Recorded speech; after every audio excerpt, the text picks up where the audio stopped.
Assalamualaikum warahmatullahi wabarakatuh. Bismillahirrahmanirrahim. Alhamdulillahi rabbil alamin. Wa sallallahu wa sallama ala sayyidina Muhammadin wa ala alihi wa sahbihi ajma'in. Amma ba'du.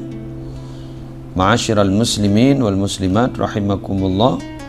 Bertemu kembali dengan saya Muhammad Musli Adnan dalam kajian singkat di bulan Ramadan ini, dan alhamdulillah sudah memasuki hari ke-13 pada tahun 1442 Hijriah. Semoga amal ibadah kita yang telah kita lakukan selama 12 hari, karena sekarang masih menginjak hari ke-13, semuanya diterima oleh Allah dan bernilai ibadah dan diberi pahala. Dan semoga kita masih diberi kekuatan untuk melanjutkan ibadah ini dengan sempurna mungkin, dan tentunya disenangi dan dicintai oleh Allah sesuai dengan apa yang pernah dilakukan oleh Rasulullah. Ma'asyiral muslimin rahimakumullah, kali ini saya akan membacakan satu hadis yang diceritakan oleh Anas bin Malik.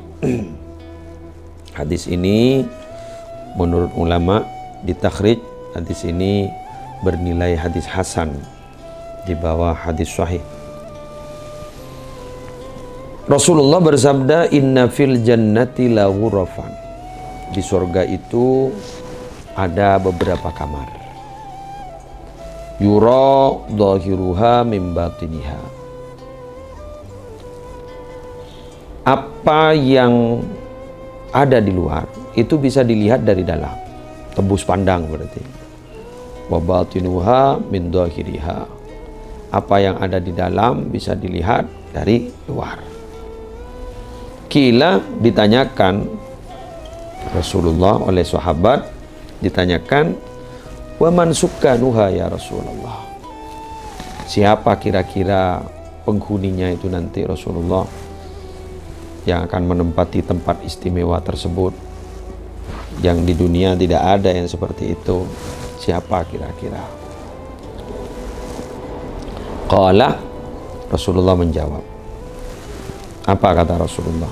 Pertama, alladzina yut'imuna at-ta'am. Orang yang selalu memberikan makanan. Dermawan, memberi makan kepada orang lain.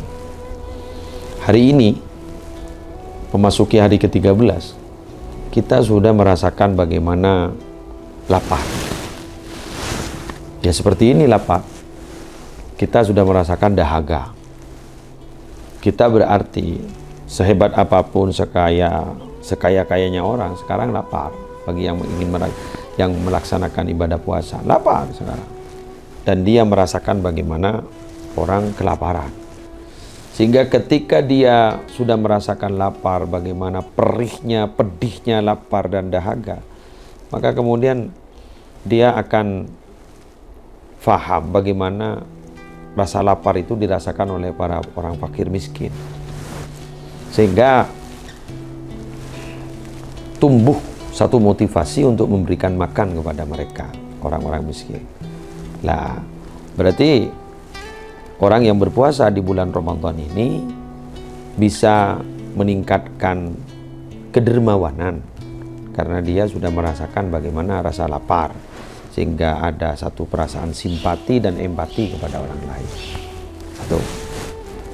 Yang kedua, watibul kalam wa yutibunal kalam. Orang yang akan menempati itu, penghuninya itu adalah orang yang selalu memperbaiki kata-katanya. Kata-katanya tidak menyakiti orang lain. Kata-katanya harus dijaga, halus ketika ngomong kepada orang lain. Karena terus terang, menurut Rasulullah ada dua di anggota tubuh ini, organ ini, yang banyak menjerumuskan manusia ke dalam api neraka. Apa itu? Al-ajwafah, dua lubang. Lubang mulut dan lubang kemaluan. Dua lubang ini yang banyak memasukkan manusia ke dalam neraka. Sehingga ketika orang itu sudah menikah, oleh Rasulullah disebut faqad istakmala nisfaddin. Sungguh telah menyempurnakan separuh agama. Apa maksudnya? Artinya farji atau kemaluan sudah aman karena di situ sudah ada tempatnya. Falyattaqillah fin nisfil baqi. Maka takutlah kepada Allah dalam separuh yang lain, tinggal menjaga mulut.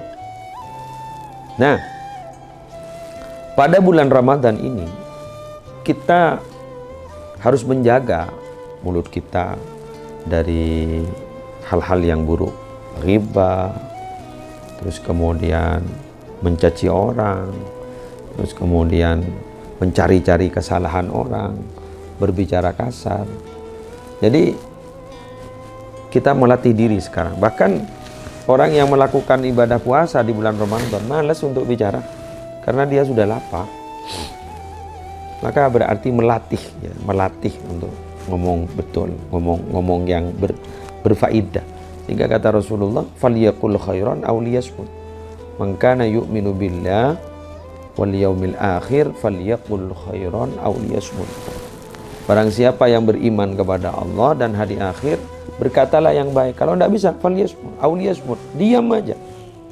Ya. Yang ketiga siapa? Wa yudimuna syiyam, dan orang yang selalu berpuasa. Nah, kita puasa sekarang. Berarti kita berhak untuk menempati tempat yang istimewa itu. Orang yang sering berpuasa. Sehingga ada sahabat Abu Umamah Al-Bahili bertanya kepada Nabi, pekerjaan apa yang sangat bermanfaat untuk diri saya? Akan saya pegang dan akan saya lakukan, saya istiqomah. Nabi menjelaskan, "Alaika bis-shaum fa innahu la mithlalah." Wa fi riwayah fa innahu la idlalah. Perbanyak puasa karena tidak ada satu pekerjaan yang pahalanya itu sama dengan puasa. Jadi banyak manfaatnya. Bukan hanya pahala, manfaat sangat banyak. Wa yafshunas salam, dan orang yang selalu menebarkan salam, keselamatan. Ini bisa dimaknai dua. Satu, bertemu dengan orang memanggil salam, "Assalamualaikum warahmatullahi wabarakatuh." Atau selalu menebarkan keselamatan. Jadi assalam itu bukan hanya dia bilang salam atau mengucapkan salam ketika bertemu sesama orang Islamnya, tapi menebarkan keselamatan. Di Indonesia ini sekarang sudah agak memprihatinkan. Orang Islam sesama orang Islamnya saling membunuh. Bahkan ada tindakan-tindakan yang menurut saya sangat tidak terpuji. Merasa akan mati syahid bila membunuh orang lain dengan melakukan bom bunuh diri. Itu satu ajaran yang menurut saya menyesatkan. Ini namanya, kalimatnya bom bunuh diri. Ya namanya bunuh diri, ya bagaimana hukumnya orang bunuh diri? Jadi menurut saya suatu langkah yang salah. Andaikan memang ingin berjihad, ya di tempat-tempat yang memang terjadi peperangan antara Islam dan non-Islam. Tapi kita ini adalah negara damai. Negara damai. Jadi kita berharap bahwa dengan adanya Ramadan ini tidak ada lagi kejadian-kejadian yang dapat merugikan, bahkan akan mencelakakan orang lain. Dan yang dicelakakan itu adalah orang yang tidak bersalah. Apalagi sekarang Indonesia sedang banyak dirundung duka, banyak masalah. Ada kapal selam ini terjadi musibah, kapal selam Nanggala, ya, KRI Nanggala 402 jadi musibah. Ada banyak saudara-saudara kita yang terjebak di situ, dan kita doakan semoga beliau-beliau diampuni dosa-dosanya. Dan kita juga harus prihatin. Banyak lagi di antara saudara-saudara kita yang berseteru sesama orang Islamnya. Padahal Rasulullah menjelaskan, "Wa kunu ibadallahi ikhwana." Jadilah kalian itu hamba-hamba Allah yang bersaudara. Orang bersaudara itu sama seperti tubuh, kata Nabi. Bila satu sakit, merasa sakit semua. Bukan justru menyebabkan penyakit, bukan justru menebarkan rasa sakit, tapi justru merasakan sakit bila ada orang sama-sama sakit, gitu. Jadi menyebarkan salam, jadi menebarkan keselamatan. Semoga kita selamat dan meminta keselamatan kepada Allah, sehingga kita kalau sholat, setelah sholat kita baca Allahumma antas salam wa minkas salam wa ilaika ya'udus salam. Jadi memang minta keselamatan.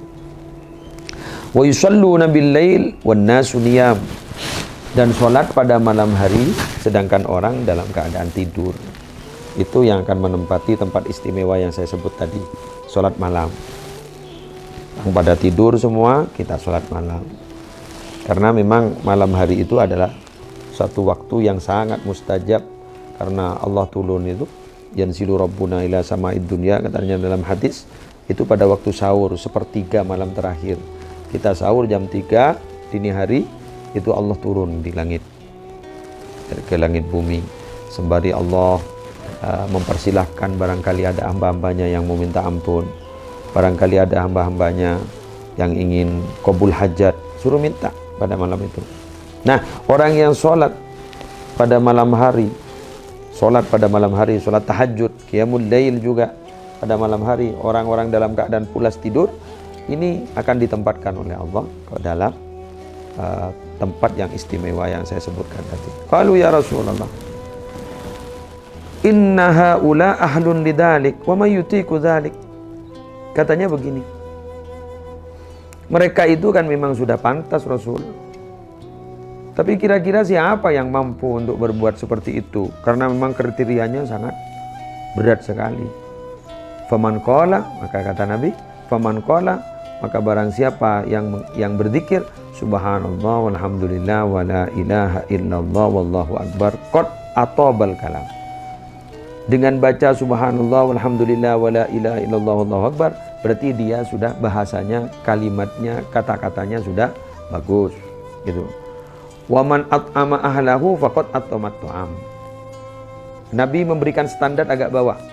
Orang yang memberi makan kepada keluarganya, kepada anaknya, kepada istrinya, berarti sudah sama seperti pahala memberi makan kepada orang lain. Subhanallah. Waman shoma Ramadan faqad adama syiyam. Barang siapa yang berpuasa pada bulan Ramadan, berarti itu sudah yudimun syiyam, berarti sudah istiqomah berpuasa. Masya Allah. Waman laqiya akhahu fasallama alaihi faqad absyas salam. Barang siapa yang bertemu saudaranya hanya memanggil salam, mengucapkan salam, berarti dia sudah menebarkan keselamatan. Waman shallal isya al-akhirah wal fajra faqad shalla bil laili wan nasu niyam. Barang siapa yang sholat di isya akhir dan sholat fajar, itu sudah berarti dia sudah sholat pada malam hari, sama sudah sholat di malam hari, orang-orang dalam keadaan tidur. Jadi berarti tidak berat. Jadi standarnya agak bawah, berarti semua kita mampu. Nah, kita sekarang sudah melakukan itu semua. Kita berharap semoga diterima oleh Allah. Saya kira ini pertemuan kali ini. Semoga kita bisa berjumpa kembali besok untuk kajian yang sama tapi dalam tema yang berbeda. Subhanakallahumma wa bihamdika asyhadu an la ilaha illa anta astaghfiruka wa atubu ilaik. Wallahul muwaffiq ila aqwamit thoriq. Assalamualaikum warahmatullahi wabarakatuh.